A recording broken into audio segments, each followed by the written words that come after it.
Bonjour, bienvenue dans Lex Inside, le grand débat. Aujourd'hui, on va s'intéresser à la cybersécurité et la responsabilité juridique des entreprises face à l'obligation de vigilance numérique. Pour en parler, j'ai le plaisir de recevoir Stéphanie Corbière, directrice juridique et ambassadeur IA pour la DGE. Bonjour Stéphanie. Bonjour Arnaud. Également à mes côtés, j'ai le plaisir de recevoir Romain Catala, directeur juridique et conformité chez Datadom. Bonjour Romain. Bonjour Arnaud. Dans notre première partie, grand angle, on va poser le décor et le cadre juridique. Ensuite, dans notre débat, on ira au cœur du sujet pour voir comment les entreprises appréhendent cette obligation de vigilance numérique. Et enfin, on terminera par du concret avec notre cas pratique. Voilà pour le programme. Lex Inside, le grand débat, c'est parti!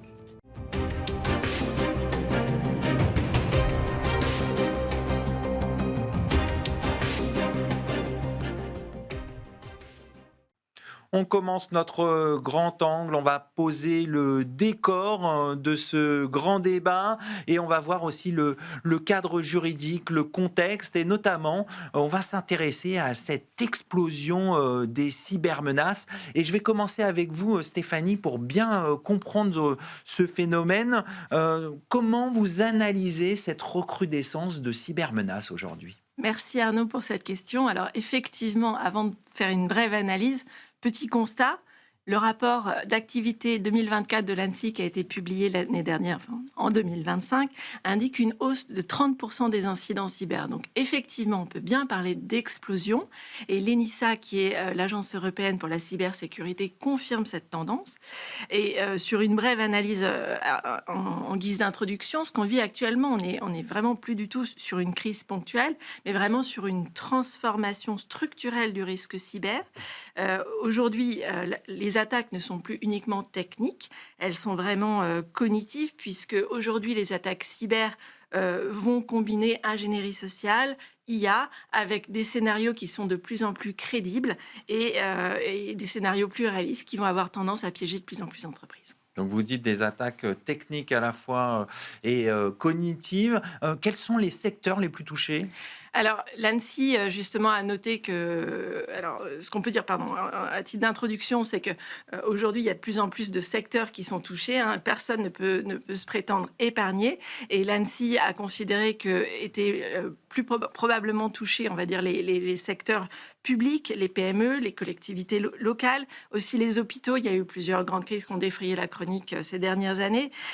Également, les secteurs à chaîne de décision rapide, donc la santé, l'industrie, la finance aussi, et surtout le numérique.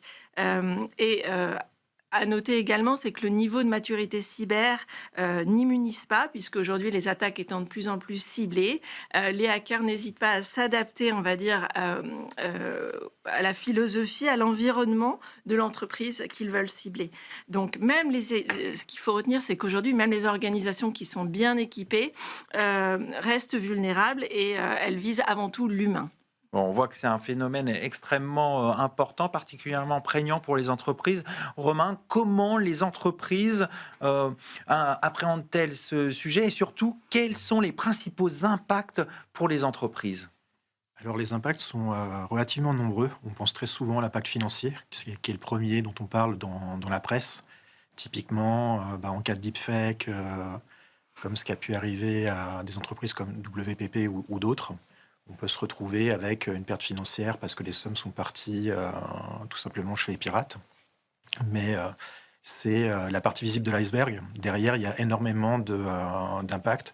Le premier, c'est tout simplement qu'il va falloir, à côté de ce risque et de cette faille qui est apparue, il va falloir mettre des moyens souvent exceptionnels en place. Donc il y a un deuxième risque ou un deuxième impact financier qui est celui des consultants, en fait, des équipes qui sont monopolisées et des ressources souvent externes qui vont être monopolisées pour répondre à ça. Et qui n'est pas forcément anticipé par les entreprises. Tout à fait. En tout cas, à l'heure actuelle, où on espère d'ailleurs que toutes ces réglementations vont un peu plus normaliser ce risque et le populariser. Mais l'idée, c'est que très longtemps, ça a été vécu comme quelque chose d'exceptionnel. Et donc, à crise exceptionnelle, moyen exceptionnel qui n'était pas prévu. Derrière, à nouveau, c'est la partie un peu cachée de l'iceberg et qu'on commence à découvrir, ou en tout cas que la culture d'entreprise commence à intégrer. Il y a un risque client, tout simplement. Il y a un risque de visibilité, d'image, vis-à-vis des investisseurs, des clients, des partenaires. Forcément, quand on passe à la télévision pour ce genre de nouvelles, ou quand ça s'ébruite, il y a une perte de confiance, ou en tout cas une curiosité qui se développe. Et derrière, on a 2 autres risques. Donc ce troisième risque qui est peut-être un peu moindre, mais souvent sous-estimé, c'est celui de tous les moyens humains et techniques qu'on met en place en fait pour balayer ce process derrière, en interne. Toutes les équipes qui vont devoir répondre d'un point de vue marketing aux clients, toutes les ressources qui vont être sollicitées pour analyser ce qui s'est passé. Tout ça, c'est de l'énergie qui va partir d'un flux normal, en fait, du flux d'activité, de production, à un flux parallèle, et qui vont faire perdre de l'efficience à l'entreprise à court et moyen terme. Et derrière, on a ce risque qui est en train de se développer, qui est un risque, le quatrième, réglementaire et légal, qui est qu'avec cette responsabilisation des acteurs sur le risque numérique, viennent en parallèle, le corpus légal est en train de se modifier. Il y a à nouveau ce grand risque réglementaire qui est celui des amendes traditionnelles, de tout ce qu'a mis en place le RGPD il y a à peu près une décennie, mais ce que met en place l'IA Act ou NIS 2 avec des pénalités. Il y a derrière, un peu plus classique, un risque en droit civil ou au pénal, avec des dirigeants qui sont de plus en plus pénalisés d'ailleurs, donc à risque au niveau pénal. Et derrière, avec cette prise de conscience relative au fait que le cyberrisque, c'est quelque chose d'important, quelque chose de prégnant et très moderne. On a toutes les relations entre partenaires qui sont en train d'évoluer, et c'est un impact contractuel en fait. Vous allez voir vos clients qui vont vous demander d'intégrer de plus en plus de responsabilités relatives à la cyber. Vous allez avoir beaucoup plus de clauses dans vos contrats relatives à la mise en place de moyens. Ces moyens dont on va sûrement parler plus tard. Et tout ça, en fait, c'est en train de créer la contrepartie de cette visibilité, de ces prises de conscience par rapport au risque cyber. C'est en train de créer tout un corpus de responsabilités de risques légaux qui vont s'ajouter au risque global de l'entreprise. Alors, on aura l'occasion de développer tout cela dans notre débat. Stéphanie Romain vient évoquer le risque juridique. Pour bien comprendre, quel est le cadre juridique de la cybersécurité ? Alors, vaste question, Arnaud. Alors, je pense que ce n'est pas l'objet de l'émission de rentrer, surtout dans cette introduction, dans le détail de tous ces textes. Mais ce qu'on peut dire, c'est qu'on peut essayer de définir un cadre général. En guise de propos préliminaires, ce qu'on peut dire, c'est qu'aujourd'hui, les textes ne parlent pas, à proprement parler, d'obligation de vigilance numérique. Ce n'est pas une notion consacrée par le droit positif. En revanche, ce qu'on peut constater, c'est que depuis plusieurs années, il y a une convergence entre 3 blocs forts, 3 ensembles normatifs, qui sont d'une part la protection des données personnelles avec le RGPD tout d'abord, ensuite la cybersécurité des systèmes, et enfin la gouvernance des usages numériques, avec notamment le règlement sur l'intelligence artificielle. Et donc, cette convergence, dans les faits, elle va faire émerger cette obligation de vigilance numérique et qui repose, elle, sur un principe central qui est l'accountability, c'est-à-dire qu'on doit être en mesure, les organisations doivent pouvoir démontrer qu'elles ont anticipé, qu'elles ont mis tous les moyens nécessaires pour justement identifier les risques numériques et les prévenir. Donc, on rentrera plus dans les détails ensuite. Bon, voilà pour le cadre. On va s'intéresser maintenant aux tendances, Romain. C'est quoi les tendances actuelles en matière de cybersécurité ? En termes de risque, oui. Pour le coup, on voit qu'il y a un déplacement, comme le disait Stéphanie déjà, ce qui est assez prégnant quand on lit les rapports de l'ANSSI, notamment son rapport d'activité 2025, c'est qu'on voit un développement important, il y a un triptyque. Il y a un volume beaucoup plus important, point numéro 1. Donc il y a eu cette croissance de 14% de l'activité, 30% en fait sur les attaques cyber. Mais le rapport de l'ANSSI intègre attaques cyber et déclaration de risque, tout ça mélangé, c'est du 15%. Deuxième point, on a une complexification du risque. On est passé d'un risque qui était purement technique, avec des attaques type attaque DDoS qui s'en prenaient spécifiquement au système de sécurité du client, un risque qui va le contourner, soit par des moyens humains, avec tout ce qui est deepfake ou autre, donc l'ingénierie sociale, où on essaie de cibler l'humain et non pas la technique, mais aussi, euh, on va appeler ça les maillons faibles, en fait, tout ce qui est extérieur au système de sécurité. Les hackers, les pirates vont essayer de contourner l'élément qui est traditionnellement protégé par les RSSI, les directions informatiques. On va détailler tout ça dans notre débat. On a posé le cadre. Tout de suite, place au débat pour poursuivre les échanges.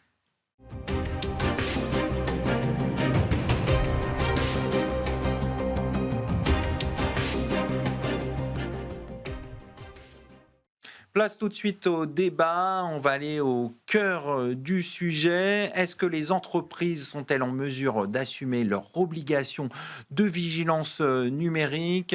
On détaille tout de suite tout ça avec mes invités. Et je vais commencer avec vous, Stéphanie. On va revenir sur le cadre juridique dont vous avez parlé en introduction. Est-ce qu'il y a une cohérence d'ensemble, quelque chose qui guide justement ces textes, une ligne directrice? Merci Arnaud pour cette question. Alors effectivement, il y a bien une logique d'ensemble, mais la cohérence, il faut l'admettre, elle n'est pas forcément visible au premier abord. Parce que, en fait, nous sommes face à des textes qui ont été construits par étapes successives. Ils ont des objectifs complémentaires, parfois parallèles, et ça peut donner l'impression d'un millefeuille, alors qu'en fait, on est avant tout face à un maillage. Si on entre assez rapidement sur les grands textes, parce que pareil, je voudrais éviter de donner l'impression d'un millefeuille. Partons sur le RGPD, c'est le Règlement général sur la protection des données personnelles qui date de 2018. C'est vraiment le texte fondateur. On peut parler vraiment carrément de socle, parce qu'il ne va pas parler directement de cybersécurité, mais il va instaurer différentes obligations, comme des mesures techniques et organisationnelles. En termes de responsabilité, il va également instaurer le privacy by design. Donc, les entreprises doivent instaurer une logique de prévention et de documentation continue en cas de contrôle des autorités, et donc de la CNIL en France. Et donc, c'est à partir de ce premier socle qu'on a vu se déployer d'autres textes, et c'est vraiment une nouvelle génération de normes qui est intervenue ensuite. Sans entrer dans trop de détails, je vais juste en viser deux autres, qui sont le règlement sur l'intelligence artificielle, donc qui se développe, qui est en train d'entrer en vigueur progressivement. Lui, il a une approche par les risques et il cherche vraiment à maîtriser les effets, notamment des systèmes à haut risque. Donc, on est sur une vigilance ciblée et axée sur l'impact avant tout.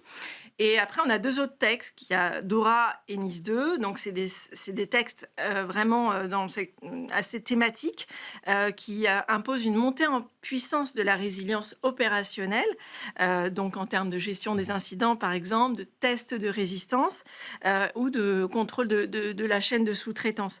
Donc, ils sont très structurants, mais avec des périmètres limités, ils ne s'appliquent pas à toutes les entreprises. Donc, le fil rouge, c'est vraiment la gouvernance du risque numérique qui repose sur 4 piliers transversaux. 1, la responsabilité des organisations. 2, la traçabilité des choix et des actions. 3, c'est la proportionnalité des moyens qu'on met par rapport au risque. Et 4, c'est vraiment l'exigence continue de formation, de documentation et d'intégration de la gouvernance au sein des organisations. Donc on voit des obligations très fortes. Est-ce que ça veut dire que ça offre ce cadre plus de sécurité, ou au contraire, comme certains veulent le faire savoir, c'est plus de complexité pour les entreprises? Alors, effectivement, on pourrait considérer que de prime abord, il y a plus de complexité parce qu'il y a plus de textes, mais c'est avant tout plus de complexité pour les entreprises qui n'avaient pas encore développé ou déployé toutes leurs procédures internes. Donc, ce qu'il faut avoir à l'esprit, c'est qu'en fait, ces textes ne prétendent pas empêcher une attaque, mais néanmoins, elles vont offrir un socle de règles et de réflexes à mettre en place, très important pour justement limiter l'impact du risque et limiter la couverture, l'ampleur d'une cyberattaque. Donc, vraiment, si on doit conseiller, on va dire, 3 petits conseils pour les dirigeants, c'est renforcer vos exigences de traçabilité, de documentation, d'auditabilité. Regardez peut-être en détail la granularité de certains textes qui pourraient s'appliquer à vous, et regardez, comme l'a pu le dire Romain en introduction, les endroits où les parties prenantes pourraient être à même de vous regarder avec une certaine intensité, que ça peut soit vos assureurs, vos investisseurs ou vos clients. Et essayer de regarder ça le plus tôt possible et pas de Exactement. découvrir les textes une fois qu'ils Tout sont à publiés, fait. c'est ça? C'est ça. Alors Romain, on va venir sur un côté un peu plus opérationnel. On a vu le cadre juridique décrit par Stéphanie. Est-ce que ces obligations qui sont contenues dans ces textes sont-elles adaptées à l'environnement des entreprises au niveau opérationnel?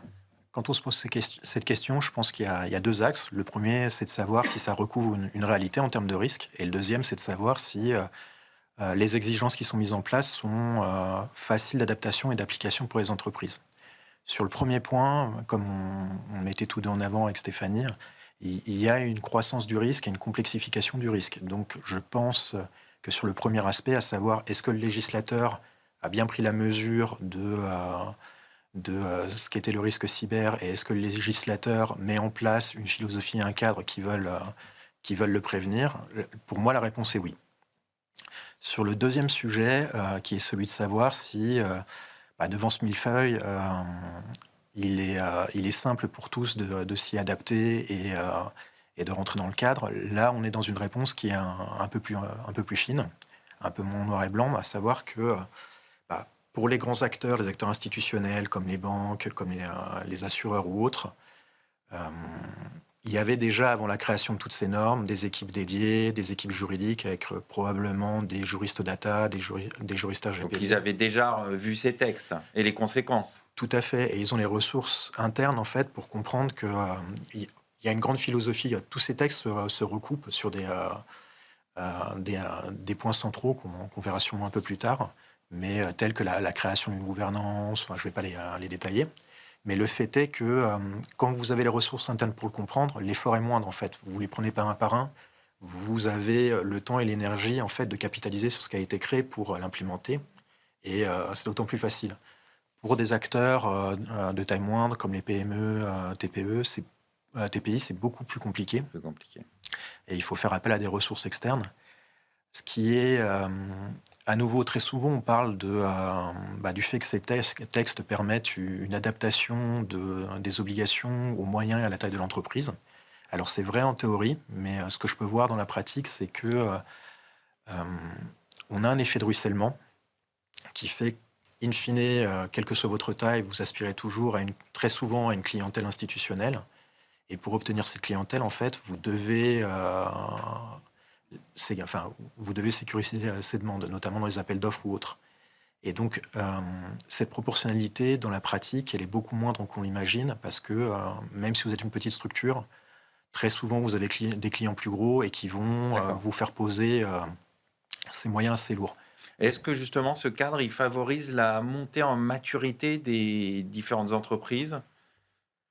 Oui, clairement. Clairement, on le voit, parce qu'on voit on voit plusieurs tendances. La première, c'est que la plupart des entreprises, en tout cas celles qui le peuvent,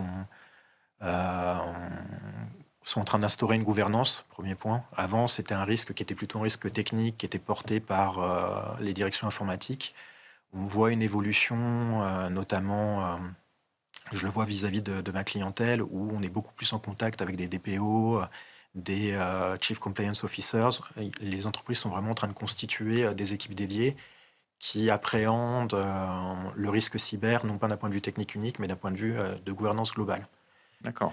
Deuxième point, on voit un déplacement, forcément avec le fait qu'on rende les dirigeants d'entreprise à la direction responsable. On voit que en fait, c'est plus un sujet d'intérêt uniquement technique dans les entreprises, qui est un peu relayé, ou un sujet documentaire. On voit qu'il y a une culture d'entreprise qui est en train de se créer, et que c'est des sujets qui intéressent maintenant tous les membres des directions. Ce qui n'était pas forcément le cas il y a une décennie ou un peu plus. Et deux derniers points sur les évolutions positives qu'on peut voir. Je n'ai pas connaissance d'un seul de mes partenaires qui n'ait pas développé un programme de sensibilisation en interne. C'est vraiment quelque chose qui se met en place, en tout cas très largement, au sein des entreprises françaises et européennes. Donc on voit qu'il y a une acculturation pour le cyber, et ça ne se limite pas à du papier et à quelques process. On est vraiment en train de prendre la mesure et de faire en sorte que tous les employés des entreprises prennent la mesure de ce risque et les bons réflexes. Et enfin, dernièrement, c'est peut-être ça qui me marque le plus dans cette période. On voit qu'il y a des standards qui sont en train de se mettre en place, on en parlera probablement un peu plus tard, mais notamment portés par les assureurs. D'accord. Et on peut voir que toutes ces normes, indirectement, ont vraiment contribué à créer une vision globale d'un standard en matière de cybersécurité D'accord. qui est partagé par tous les acteurs. D'accord. Stéphanie, Romain parlait des dirigeants aussi au niveau du risque, d'impliquer les dirigeants. C'est important aussi, cette question. Je dirais même que c'est fondamental. Alors, c'est vrai que le dirigeant, les dirigeants, parce qu'il peut y avoir des membres du conseil d'administration, ils sont stratèges. Donc, il faut leur laisser toute la place pour qu'ils puissent réaliser cette stratégie. On ne doit pas attendre d'eux, que ce soit les investisseurs, que ce soit les autorités, on ne doit pas attendre d'eux trop de connaissances techniques, parce que c'est vraiment, ces textes par moments sont très spécifiques. Et plutôt, je pense que ils doivent être perçus comme des pilotes de la résilience. Et si on essaye de donner quelques clés de lecture, je pense qu'il faut juste qu'ils soient en mesure de s'assurer qu'ils aient les bons réflexes opérationnels et que l'organisation est à même de tenir en cas de pression, notamment en cas d'attaque. Et comment on fait alors? Alors, il y a 3 leviers. Je pense que le premier, c'est quelle est la chaîne de responsabilité qui existe ou qui doit être mise en œuvre au sein de l'organisation, qui décide, qui va notifier, qui va alerter, comment ça va se passer en interne également. Ensuite, est-ce que les ressources existent? Est-ce qu'elles sont suffisantes? Ça peut être des ressources humaines, financières, quels avocats, combien ont été affectés au cabinet en termes de compliance. Et c'est vrai qu'on peut effectivement pas sécuriser sérieusement si l'enveloppe, elle est trop restreinte. Et le troisième levier, c'est vraiment le cadrage régulier, c'est-à-dire que ça peut pas être juste une mission confiée à la DSI, ça doit être, je reviens sur ce que tu disais à juste titre, c'est une gouvernance globale avec des indicateurs clairs en termes de performance, plan d'action, quel est le taux d'incident, quel est le degré de maturité, comment on peut progresser de façon constructive. Et un point quand même à avoir en tête pour les dirigeants, et tu l'as évoqué brièvement en introduction, c'est que la responsabilité pénale des dirigeants peut être engagée en cas de carence si on démontre que l'organisation interne, elle est manifestement insuffisante, qu'il n'y avait pas assez de mesures de prévention qui ont été anticipées, et enfin, s'il y a des signaux faibles qui ont été ignorés. Donc, vraiment, l'idée pour les dirigeants, c'est ayez une posture active. Par exemple, exiger des stress tests et des exercices de crise. N'hésitez pas à challenger vos propres prestataires dans des audits et surtout décloisonner de façon à ce que toute votre organisation interne se parle. Alors Stéphanie, vous évoquez des stress tests. Est-ce que les dirigeants sont suffisamment formés à ces risques? En termes de formation, alors effectivement, il y a une vraie dynamique de progrès. Je pense que les conseils d'administration prennent conscience de ces sujets cyber qui sont de plus en plus mis à l'ordre du jour, notamment avec l'IA. Puisque aujourd'hui, ça ne relève plus uniquement de la DSI, hein, c'est vraiment inscrit à l'ordre du jour des conseils d'administration. Et d'ailleurs, il y a eu un rapport très intéressant de Deloitte qui indique que 60% des administrateurs interrogés aujourd'hui indiquent que l'IA, c'est désormais un sujet de préoccupation qui est souvent inscrit à l'ordre du jour des conseils. Et voilà, c'est pas encore le cas pour toutes les entreprises, notamment les PME. Ça suppose une acculturation progressive. Et c'est en ça, je pense, que le juriste peut contribuer aussi à faire évoluer les mentalités en interne avec des exercices de crise, des retours d'incidents et des dialogues réguliers entre la direction et les opérationnels. Alors, on va venir sur le niveau de responsabilité juridique des entreprises avec vous, Romain. Aujourd'hui, c'est quoi le degré de responsabilité des entreprises? Il est important, déjà pour une raison principale, parce que le risque cyber est un risque qui a des occurrences très rapides et qui est important, comme on le disait en fait quand on parlait des responsabilités.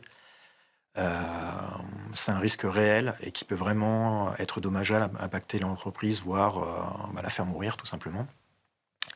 Et pour en revenir à la responsabilité des entreprises suite à ça, il y a plusieurs aspects. Le premier, c'est que la plupart de la responsabilité est à l'heure actuelle portée par l'entreprise finale. Alors qu'on est dans des schémas très complexes, avec souvent énormément de sous-traitants, énormément de partenaires et en tout cas dans la protection de la cybersécurité, un risque qui va être couvert par plusieurs moyens et plusieurs prestataires. Oui, puisqu'on est dans une chaîne. Oui, tout à fait. Et aussi parce que les attaques sont de plus en plus complexes et qu'elles ne sollicitent pas qu'un moyen, un point de pénétration, mais souvent plusieurs. Il y a aussi ça. Donc, qui dit plusieurs points de pénétration, dit éventuellement plusieurs prestataires. Bien sûr. Et là où ce risque est important, c'est qu'à nouveau, il est difficile, en tout cas sur le court terme, à comprendre dans son intégrité et en tout cas, quand vous avez une attaque, il vous faut du temps avant de comprendre qui l'a fait, comment et quel a été l'impact. Et derrière, pourtant, l'exigence qui va sur les prestataires qui est portée par les prestataires informatiques, et c'est probablement un problème d'acculturation, c'est une exigence, en tout cas venue des clients, qui est une exigence d'obligation quasiment de résultat. D'accord. Ce qu'on veut, c'est ne pas avoir de risque, enfin, c'est pas avoir de problème, alors que dans la pratique, on a des enjeux très complexes et que très souvent, quand il y a une faille, on est incapable de savoir d'où ça vient, en tout cas au tout début. D'accord. On va voir aussi un point qui me semble important, c'est l'impact du cadre sur la gouvernance interne, hein, sur l'organisation de l'entreprise et sa gouvernance. Est-ce que cette pression réglementaire, elle pousse les entreprises à revoir leur gouvernance interne? Tout à fait. Déjà, on voit la création de postes de direction comme les Chief Compliance Officers ou la montée en puissance des équipes juridiques, des DPO, des équipes informatiques. Et on les voit se déplacer en fait de positions qui étaient avant un peu plus techniques vers des positions de stratégie. Donc on voit que l'entreprise se reconstruit autour de ce risque et de ses exigences en fait, hein, d'amélioration en faisant évoluer ce triptyque qui est équipe sécurité, équipe légale et équipe informatique. Et derrière, à nouveau, comme le disait Stéphanie, la sécurité cyber, ce n'est pas une sécurité qui doit être portée uniquement par les équipes cyber. En fait, c'est le problème de tous. Vous le voyez très bien quand vous avez un incident, il y a un aspect marketing, il y a un aspect commercial, il y a la communication client, la communication extérieure, il y a forcément l'aspect légal et ou l'aspect IT, bien sûr. Et comme vous le voyez, tout ça, ça amène à une réflexion qui ne peut plus être silotée. Donc ça doit être transverse. Tout à fait, et anticipée. Ça doit vraiment amener à une gouvernance et par ailleurs transverse, comme vous le dites. Alors, il y a un autre point, Stéphanie, qui me semble important. Les entreprises se sont emparées de l'IA.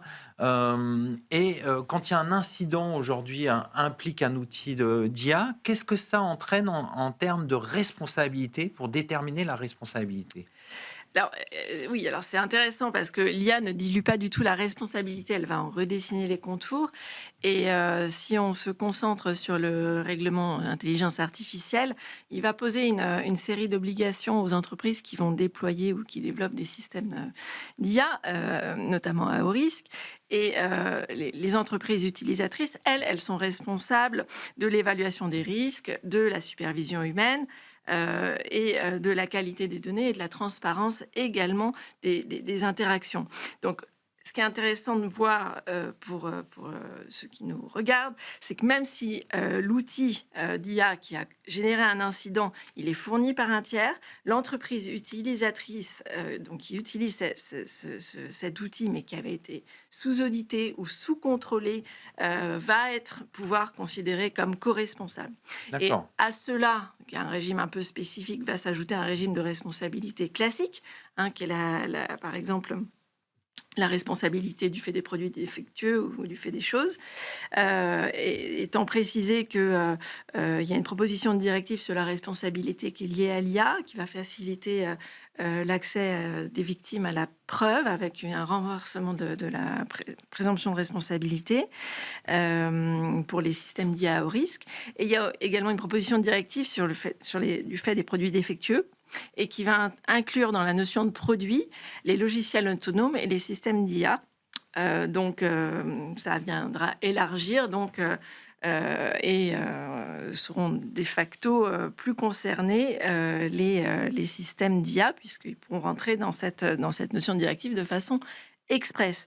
Donc, vraiment à retenir, donc sur la base du règlement IA en tant que fournisseur, déployeur, mais également en tant qu'utilisateur, vous pourrez voir votre responsabilité retenue si vous avez insuffisamment supervisé l'outil avec une supervision humaine, s'il y a une insuffisance de documentation ou insuffisance d'analyse des risques. Alors justement, pour éviter ces soucis, éviter que sa responsabilité soit engagée, comment les entreprises peuvent-elles se protéger dans un cadre, on l'a vu, qui est très mouvant, où on a une explosion aussi des cybermenaces?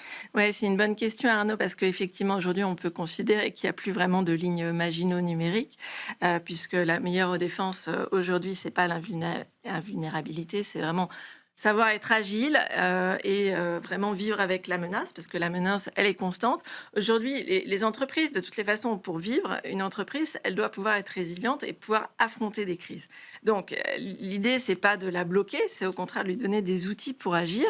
Dans la mesure où la menace, elle est vivante, c'est pouvoir se reposer sur une gouvernance claire, des comportements lucides et surtout, encore une fois, on l'a déjà dit, mais pouvoir anticiper parce que dès lors qu'on peut anticiper, ça permet aussi de garantir une meilleure réaction a posteriori.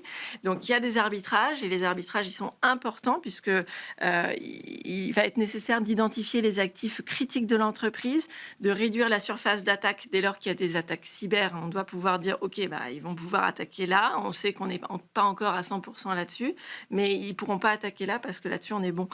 Et ça, c'est le dernier point, c'est le dirigeant en conscience. Il doit être à même de dire j'accepte tel et tel niveau de risque, mais ça doit être documenté et il doit y avoir une cartographie pour dire ok, mais peut-être que là je l'accepte, mais à 2 ans je l'accepte pas. Donc quel est le plan pour mitiguer ces risques à plus ou moins long terme?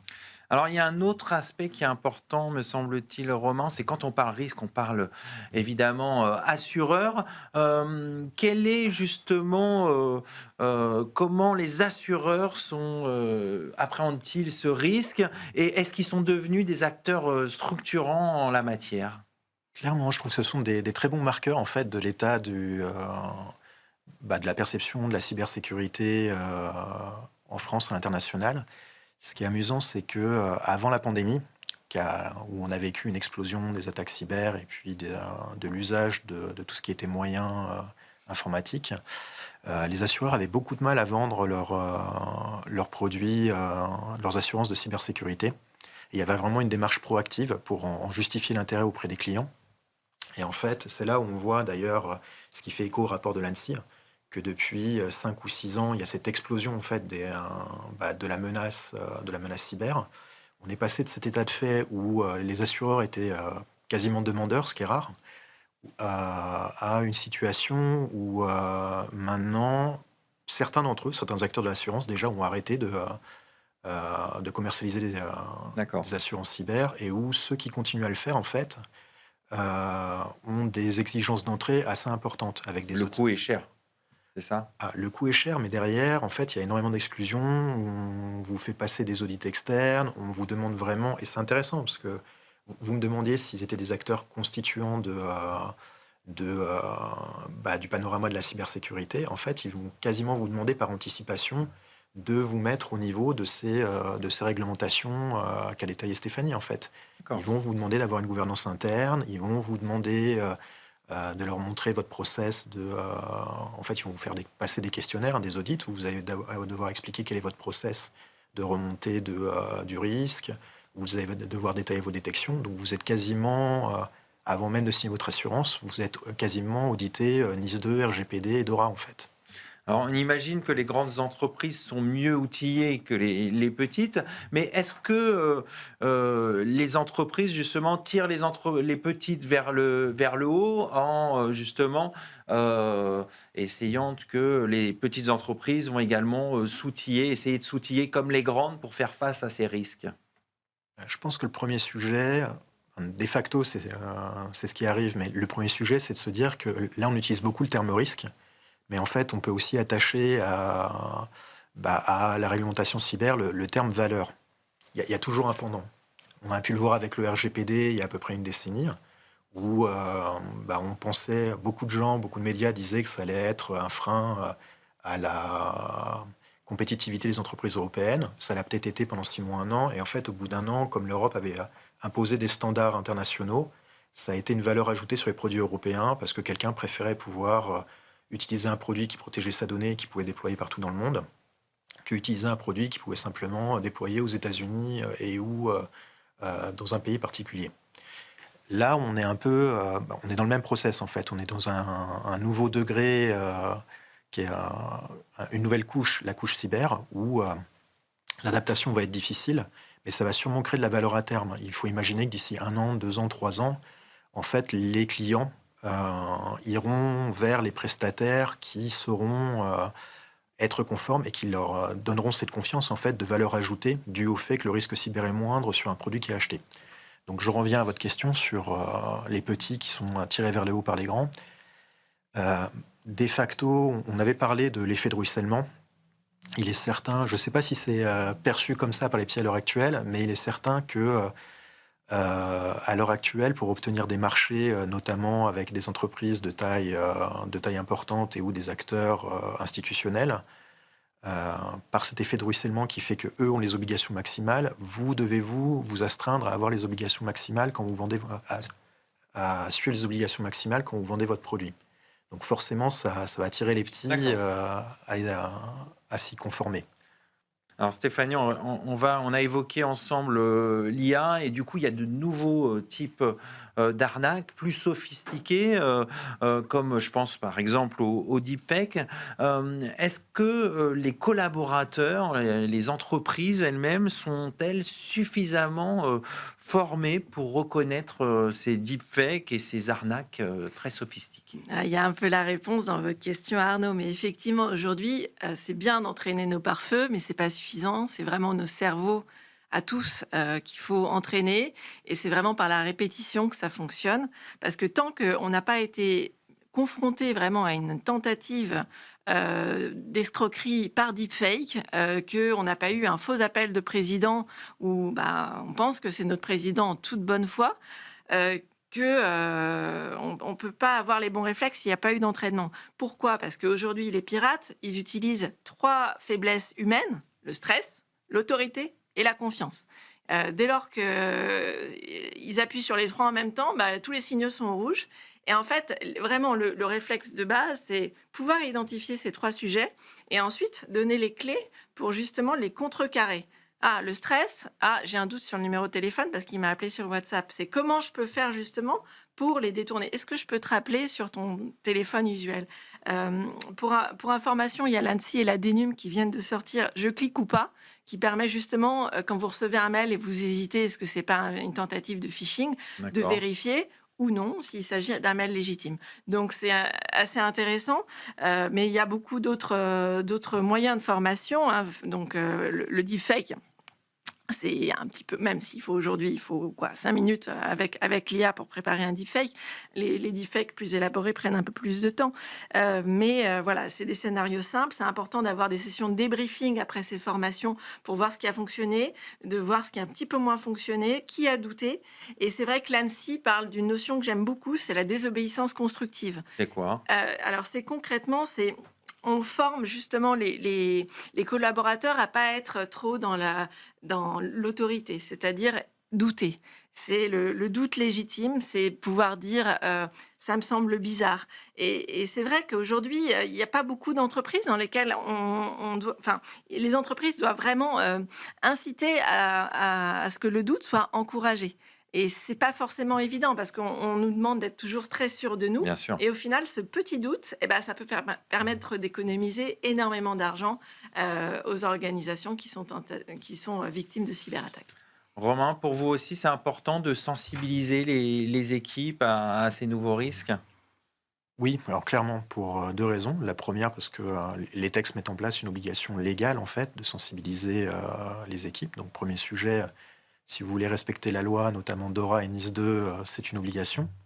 Mais le deuxième point qu'a mis en avant Stéphanie, avec justesse, c'est que Dans la cybersécurité, on fait une différence entre les notions de surface technique et surface humaine. Bah, la surface technique, elle est très souvent, on peut très souvent la défendre et prévenir ses attaques via la technique. La surface humaine, forcément, vu que le point d'entrée c'est l'humain, elle ne peut se protéger que par la formation et la prise de conscience des individus.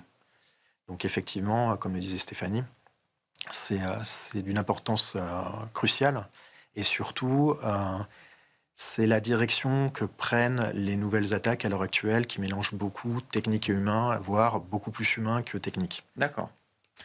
Stéphanie, un autre point qui me semble important, c'est aussi, vous êtes directrice juridique, comme Romain, et j'ai envie de dire, le juriste dans tout ça, quel est son rôle? Bah, le juriste, il a plusieurs rôles, hein. Il est certes garant des règles, mais je pense qu'aujourd'hui, toute cette réglementation, parce qu'il y a celle obligatoire que j'ai abordée très très brièvement, mais il y a aussi celle que les organisations peuvent décider de prendre avec les normes facultatives, notamment les réglementations ISO et compagnie. Mais aujourd'hui, c'est quoi le juriste? C'est un architecte de la vigilance, donc il doit concilier les normes, il doit concilier la direction, il doit concilier les autres personnes qui l'entourent. Donc, je pense que si on doit résumer, il y a trois missions importantes. Un, la prévention, la formation et la coordination. La prévention, ça va passer par la rédaction de chartes internes qui doit vraiment rendre vivantes et ça ne doit pas être des documents qui doivent finir dans un tiroir. Il doit également proposer des clauses contractuelles, que ce soit les DPA pour le RGPD, toute la réglementation qui est requise par DORA. Ça va être mise en place également de procédures de double validation, des audits fournisseurs. Sur la formation, je ne vais pas revenir dessus, mais Romain l'a bien évoqué.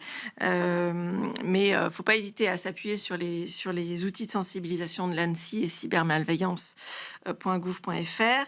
Et la coordination, c'est vraiment cette logique de gouvernance transverse qu'on a déjà évoquée à plusieurs reprises. Mais vraiment essayer d'avoir un rôle actif dans les comités de crise.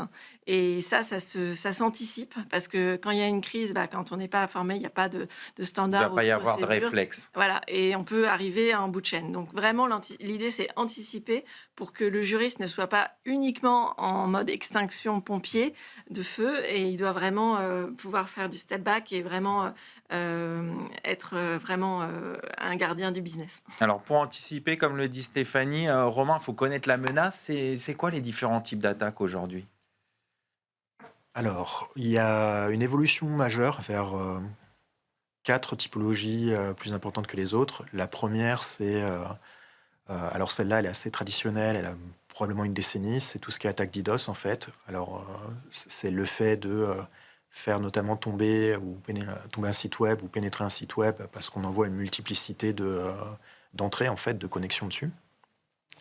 La deuxième, c'est, on en a beaucoup parlé en fait, c'est ce qui est en train de se développer, tout ce qui est deepfakes en fait, donc l'ingénierie sociétale, tout ce qui va être les moyens, notamment portés par l'IA, de se faire passer par un membre de l'entreprise ou un humain et d'obtenir la confiance d'un employé de l'entreprise pour passer ses protections. Donc ça, c'est ce qui fait un peu la une des médias à l'heure actuelle, notamment avec un WPP ou d'autres. Troisième typologie, il y a beaucoup de... entre autres choses, il y a énormément de scrapping qui s'est développé au fil des années. Donc là, on est sur une typologie qui n'est pas une typologie dont la logique et de faire tomber un site web, de nuire à un individu, c'est plutôt une typologie d'obtention d'informations, d'espionnage, D'accord. où, portés par l'IA, en fait, des pirates vont rentrer dans les données de l'entreprise et récupérer des informations, notamment commerciales, pour les revendre ou les utiliser. D'accord. Et voilà, on est sur les typologies majeures qui se développent à l'heure actuelle. Stéphanie, c'est quoi les attaques les plus difficiles à détecter? En fait, les attaques les plus difficiles à détecter, ce sont celles qui sont hybrides, on va dire, qui utilisent les mêmes modes et les mêmes techniques de fonctionnement que l'entreprise. Parce que celles-là, elles vont pas répondre aux signaux faibles qui permettent la détection par des outils. Et donc, c'est pour ça qu'on revient sur l'importance de la supervision humaine, parce que celles-là, elles vont pas passer forcément le cap de la détection automatique. Et donc, l'importance de l'humain dans ces rôles-là, elle est indispensable. Et donc, encore une fois, la formation pour identifier les critères qui permettraient de vérifier les petits indices comme quoi il peut y avoir attaque, c'est indispensable. Alors, je rappelle que vous êtes ambassadrice IA pour la DGE. Est-ce que l'IA, ça transforme les modes opératoires des cybercriminels? Ah, malheureusement, oui, effectivement, parce que l'IA aujourd'hui industrialise la fraude et les pirates peuvent créer en quelques secondes vraiment des mails de hameçonnage super clairs, des messages vocaux parce que les dirigeants s'expriment assez facilement dans tous les médias, donc ils récupèrent la voix et ils peuvent à partir de la voix, des images, créer des deepfakes très très bien montés et même des contenus narratifs qui vont être traduits dans plusieurs langues. Et ça peut vraiment avoir des impacts très forts. Et donc, encore une fois, au-delà de l'humain, la réaction, elle doit être plus rapide et également transversale, comme on l'a déjà expliqué. Donc, agir plus tôt, dès que vous avez, il y a une faille, il faut agir promptement. Avec la cellule de crise qui est multi-compétences.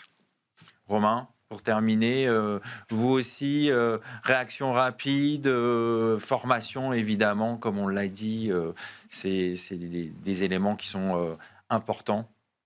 Ah oui, tout à fait essentiel. Je reviens juste sur ce qu'on disait sur l'IA et les hackers. Ce qu'il faut comprendre, c'est qu'historiquement, c'est quasiment eux qui ont porté l'IA au début des années 2010, en fait. C'est peut-être les pirates qui en ont vu l'intérêt en tout premier. C'est les pirates qui ont commencé à importer l'IA. Tout à fait. Et c'est pour ça, d'ailleurs, que à l'heure actuelle, ce qu'il faut comprendre, et c'est pour ça qu'on se voit aujourd'hui, en fait, c'est que on a très longtemps mis des moyens humains en face des pirates.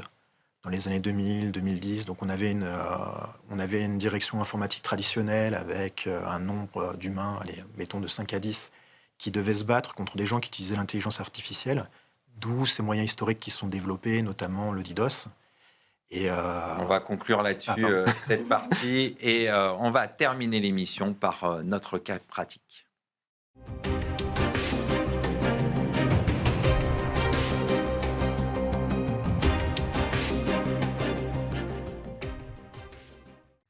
On passe tout de suite à notre cas pratique et on va prendre l'exemple d'un deepfake de pirates qui utilisent un deepfake qui représente par exemple des dirigeants d'une entreprise pour prendre des informations sensibles ou faire un virement bancaire. Romain, je vais commencer avec vous pour voir quelles sont les actions à mettre en place, quels sont les premiers réflexes à avoir dans ce cas de figure. Comme tu le disais si bien, Stéphanie, le premier, c'est un peu de normaliser le doute, en fait. Si quelque chose paraît hors norme, en dehors du process, c'est de s'interroger sur la réalité de la personne qu'on a en face de nous et la normalité de la demande. Donc le premier sujet, c'est toujours être alerte, toujours se poser des questions. Derrière, ça va déclencher beaucoup de choses en termes d'action rapide. La première étape, en fait, et qui est peut-être la plus simple, c'est de passer par un canal parallèle pour vérifier et valider la pertinence et la légitimité de la demande. Donc ça peut être envoyer un email au supérieur, contacter la personne qui vous pose la question sur son téléphone ou sur les canaux traditionnels, type messagerie interne ou un nouveau email. Et derrière, le troisième point, très souvent, on a des process, quasiment toutes les entreprises à l'heure actuelle sont processées, que ce soit, alors quand on parle de deepfake, on parle souvent de demande de versement, donc c'est très souvent pour des prestataires. Vous allez très souvent avoir en interne une politique fournisseur et une politique de validation des demandes qui est instaurée. Donc c'est de retourner vers ce cadre et ou de demander pourquoi on n'est pas en train d'utiliser ce cadre en fait. D'accord. Il y a d'autres éléments qui permettent d'identifier un deepfake. Oui, vous avez des signaux, vous avez ce qu'on appelle les signaux faibles en fait, donc des signaux techniques faibles. Donc ça va être tous ceux qu'on a pu voir sur les premières IA avec des lèvres qui bougent en décalage, une connexion qui est mauvaise. Je ne vais pas les lister, mais c'est un peu l'idée du fait que la communication est techniquement mauvaise. Seul problème, c'est que l'IA s'améliore, c'est de plus en plus bon. Et derrière, on est tous des utilisateurs d'outils informatiques. L'informatique n'est pas parfaite, donc c'est pas, ça ne doit pas être le seul élément. Bien sûr. de- Donc reboucler, comme vous avez dit, essayer de voir, envoyer un mail ou un WhatsApp à un supérieur pour vraiment voir si la demande émane d'un dirigeant. Derrière, vous avez à nouveau, il y a les signaux techniques, faibles techniques, et vous avez ce qu'on appelle les signaux contextuels. Donc, voir s'il y a des signaux contextuels faibles. Donc, le dirigeant ou la personne enfin, qui va avoir une attitude qui n'est pas forcément celle qu'on peut attendre d'elle, mais surtout le non-respect du protocole. À nouveau, votre entreprise a mis en place un process de double validation des paiements. Il n'y a pas de raison, même si c'est le CEO, que lui passe en dehors du process. Et il y a théoriquement pas vraiment de raison que votre CEO vous appelle en direct dans 90% des cas. Comment on évite justement de tomber dans une crise opérationnelle? Bah, En suivant tous les process qu'on est en train d'implémenter avec ces nouvelles régulations. Donc tout simplement, déjà en contactant son service informatique et ou compliance pour reboucler avec la politique qui a été mise en place. Derrière, très souvent, ce que ça va déclencher, c'est un post-mortem où on analyse ce qui se passe en fait, et on voit quels sont les potentiels impacts. Derrière, forcément, ça va aussi déclencher des démarches de communication en interne. Si une personne a subi ce type d'attaque, ce qu'il faut comprendre, c'est que très souvent, il y a eu un travail de pirate derrière. Ça s'est fait après une enquête, après la compréhension de comment fonctionnait l'entreprise. Oui, ça a été préparé, c'est pas venu comme ça. Voilà, et s'ils ont un profil d'une personne, ils ont probablement le profil d'une dizaine d'autres. Donc, dans ce genre de cas de figure, c'est pas forcément notre culture à l'heure actuelle. C'est très important de communiquer en interne et de permettre en fait aux entreprises, de permettre aux directions juridiques et aux directions informatiques de communiquer, d'essaimer et de s'adapter à la menace. Et après, on va s'intéresser à la réponse juridique à apporter. Comment on fait, Stéphanie? Quelles sont les actions juridiques qu'on peut mener? Alors, merci Arnaud pour cette question. Et c'était très intéressant ton point, Romain. Alors, c'est vrai que l'action juridique, c'est pas uniquement un réflexe défensif. C'est vraiment un acte de pilotage à proprement parler. Pourquoi? Parce que ça va permettre de documenter l'incident, de réveiller les réflexes et les leviers assurantiels, et surtout de fixer la ligne narrative qu'on veut donner à l'événement. Parce que heureusement, toutes les tentatives de deepfake avec tentative d'escroquerie n'aboutissent pas. Hein, ça, il faut quand même le préciser parce que, heureusement, la vigilance humaine est là pour justement veiller au grain. Donc, je pense que le premier réflexe, c'est vraiment porter plainte. Pourquoi? Parce que ça permet d'ancrer ça et de faire débuter l'action judiciaire. Et alors, la question qu'on peut se poser, c'est est-ce que c'est l'entreprise dont qui est dirigé par l'un des dirigeants qui doit porter plainte, ou est-ce que c'est le dirigeant victime de deepfake? Et alors là, il y a un peu des questions d'opportunité. Il faut en discuter avec vos dirigeants parce que si c'est le dirigeant personne physique, c'est bien, mais il faut avoir conscience juste des impacts que ça peut avoir parce qu'il peut être convoqué derrière pour des auditions et c'est pas forcément dans son intérêt de se déplacer et de consacrer une demi-journée à une audition. Donc voilà, ça c'est le premier point que je voulais mentionner. Après, il y a la question de où on porte plainte. Et alors, effectivement, dès lors qu'il y a un numéro français et que la victime est en France, les juridictions françaises sont compétentes. Après, ce que je voulais préciser sur la plainte, c'est que l'enjeu, c'est pas forcément qu'elle aboutisse. On aimerait bien, mais c'est pas forcément ce qui arrive en pratique. Et elle aboutit pas forcément à une condamnation ou à une restitution des sommes qui ont été abusivement versées. Mais ce qu'elle permet, la plainte, c'est elle va déclencher l'assurance cyber. Parce que ça, c'est souvent prévu dans les polices d'assurance.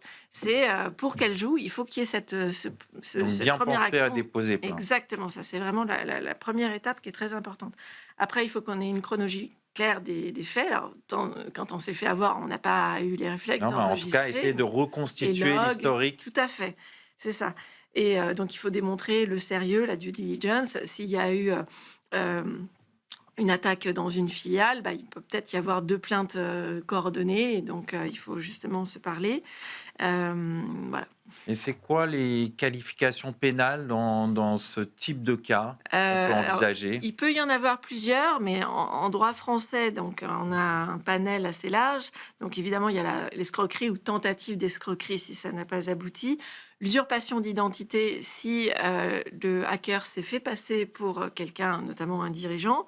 Et il y en a une nouvelle avec la loi SREN, c'est le contenu généré par IA à finalité frauduleuse, ni plus ni moins qu'un deepfake, hein.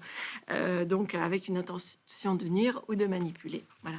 Pour terminer, c'est quoi les enseignements qu'on peut tirer pour une entreprise?